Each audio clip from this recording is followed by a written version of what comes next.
BJP সরকার এবং মুখ্যমন্ত্রী অভিষেক ঘিরে পুরো কলকাতায় তীব্র যানজট। নিরাপত্তা ও পরিস্থিতি নিয়ন্ত্রণে 4,000 পুলিশ সদস্য কাজ করছেন। পুরোপুরি বন্ধ ব্রিগেড গ্রাউন্ডমুখী সব রাস্তা, তবে ছাড় পাচ্ছে জরুরি পরিষেবা কাজে ব্যবহৃত যানগুলো। ভোগান্তি এড়াতে নগরবাসীকে বিকল্প রাস্তা মেট্রো ব্যবহারের নির্দেশনা দেওয়া হয়েছে। সিলন টি রপ্তানিতে শীর্ষে। তীব্র যানজটে থমকে গেছে ব্যস্ত শহর কলকাতা।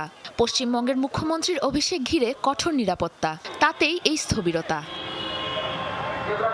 মোট 35টি সেক্টরে ভাগ করা হয় ব্রিগেড গ্রাউন্ডকে। দায়িত্ব পালন করেন 4,000 পুলিশ সদস্য। পুরোপুরি বন্ধ রাখা হয় ব্রিগেডমুখী রাস্তাগুলো। শহরের পরিস্থিতি নিয়ন্ত্রণে একটি জরুরি নির্দেশনাও জারি করে কলকাতা ট্রাফিক পুলিশ। ভোর 4টা থেকে রাত 9টা পর্যন্ত ভারী যান চলাচলে বহাল বিধিনিষেধ।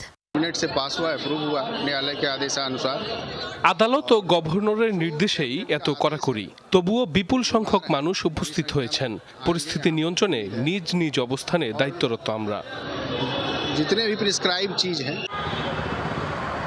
তবে এই বিধিনিষেধের আওতামুক্ত রয়েছে এলপিজি, অক্সিজেন, ওষুধ এবং পচনশীল জরুরি পণ্য সরবরাহকারী যানগুলো। Victoria Memorial, AJC Bose road ও ময়দান সংলগ্ন এলাকাগুলোয় নিষিদ্ধ সাধারণ পার্কিং। শুধু অনুমতি পেয়েছে বিশেষ স্টিকারযুক্ত গাড়িগুলো। গ্রিন করিডোর লেন ব্যবহার করার নির্দেশ দেওয়া হয়েছে অ্যাম্বুলেন্স ও ফায়ার সার্ভিসের মতো জরুরি যানবাহনগুলোকে।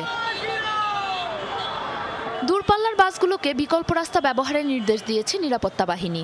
যানজট এড়াতে ব্যক্তিগত যানবাহনের বদলে মেট্রো ব্যবহারের পরামর্শ দেওয়া হয়েছে। রাজধানী কলকাতার প্রায় সব গুরুত্বপূর্ণ সড়কই সংযুক্ত হয় ব্রিগেড গ্রাউন্ডের সাথে।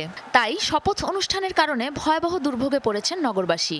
ঠিক কখন বা কবে নাগাদ স্বাভাবিক হবে শহরের পরিস্থিতি, সে ব্যাপারেও সবাই অনিশ্চিত। রক্ষা করিব। সাবরিনা নুসরাত, যমুনা নিউজ।